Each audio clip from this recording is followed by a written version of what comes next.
سہیل وڑائی صاحب نے آج پھر ریپیٹ کیا ہے کہ عمران خان صاحب کو معاملہ طے کر کے باہر آ جانا چاہیے. ذرا سنیے کیا کہتے ہیں سہیل وڑائی صاحب. عمران خان کا مستقبل کیا دیکھتے ہیں آپ؟ وہ یہ ہے کہ بنی گالا ہو سکتا ہے، بھٹو کی طرح کا ہو سکتا ہے، لندن جانے والا ہو سکتا ہے.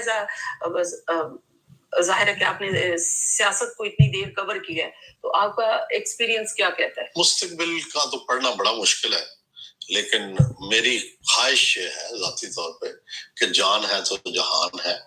تو بجائے جو ہے وہ تاریخ میں زندہ رہنے کے پہلے فزیکلی زندہ رہیں تو پھر زیادہ مناسب ہے. کیونکہ ماضی کا تجربہ یہ ہے کہ بھٹو کی پھانسی کا پاکستان کو شدید نقصان ہوا.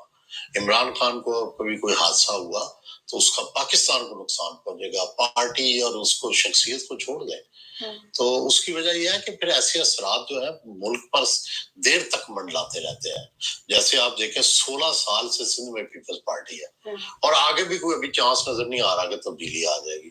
2 دفعہ 3 دفعہ اقتدار فیڈرل میں بھی ان کو مل چکا ہے. تو اس کی وجہ یہ ہے کہ جب کوئی ایسی غلطی ہو جاتی ہے پھر اس کی سزا بھگتنی پڑتی ہے.